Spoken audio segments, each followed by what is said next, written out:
26 సంవత్సరాల నమ్మకం, లక్షలాది సంతోషకరమైన వివాహాలు. తెలుగు మ్యాట్రిమోనీని డౌన్లోడ్ చేయండి.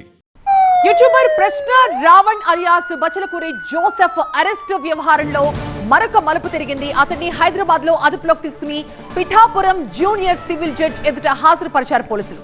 వ్యక్తిగత పూచీకత్తుపై కోర్టు బెయిల్ మంజూరు చేసింది. అయితే బెయిల్ పై విడుదలైన వెంటనే 2025లో సర్పవరం పోలీస్ స్టేషన్ లో నమోదైన మరో కేసులో అక్కడ పోలీసులు అతన్ని మళ్లీ అరెస్ట్ చేశారు.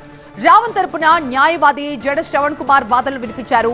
ముందస్తు నోటీసులు ఇవ్వకుండా అరెస్ట్ చేయడం చట్ట విరుద్ధమని, బెయిల్ వచ్చిన వెంటనే మరో కేసులో తిరిగి అరెస్ట్ చేయడం అప్రజాస్వామికమంటూ ఆరోపించారు. డిప్యూటీ స్పీకర్ రౌక రామకృష్ణరాజు వ్యాఖ్యలపైన ఆయన తీవ్ర అభ్యంతరాన్ని వ్యక్తం చేస్తూ, ఒక రాజ్యాంగ పదవిలో ఉన్న వ్యక్తి మత విశ్వాసాలని అవమానించేలా మాట్లాడితే చట్టం ఎక్కడుందని ప్రశ్నించారు.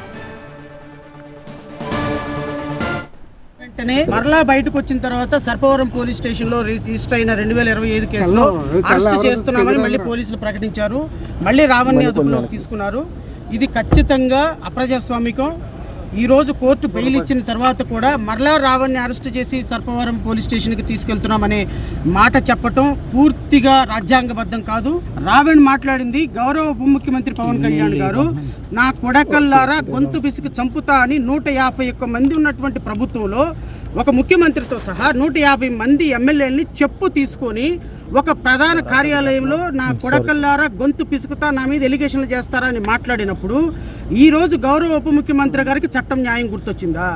ఒక వ్యక్తి చట్టం గురించి ఈరోజు ఆయన ఒకరికి అన్యాయం జరిగింది, మీరు ఎక్కడున్నారు, మీరు నిద్రపోతున్నారా అని ఆ రోజు ఆ మాట అన్నందుకు రావణ్ మీద కేసు కడతారా?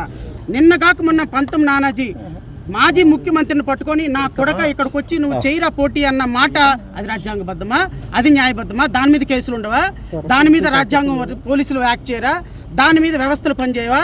దానికి నేను ఈరోజు గౌరవ ఉప ముఖ్యమంత్రి పవన్ కళ్యాణ్ గారు ఇచ్చిన స్పీచ్ నేను ఆద్యంతం విన్నా. నేను స్పీచ్లో ఇంతకుముందు మాట్లాడినటువంటి మాటలు సోషల్ మీడియాలో మీ జన సైనికులు చేసినటువంటి కామెంట్స్, సోషల్ మీడియా వేదికగా కొన్ని వందల మందిని మీ జన సైనికులు వీర మహిళలు చేసినటువంటి కామెంట్స్, దాని మీద కేసులు ఉండవా సార్? మీకు చట్టం న్యాయం మీరు ముఖ్యమంత్రి అయిన తర్వాత మీ ఉప ముఖ్యమంత్రి అయితే గుర్తొస్తాయా? 26 సంవత్సరాల నమ్మకం, లక్షలాది సంతోషకరమైన వివాహాలు. తెలుగు మ్యాట్రిమోనీని డౌన్లోడ్ చేయండి.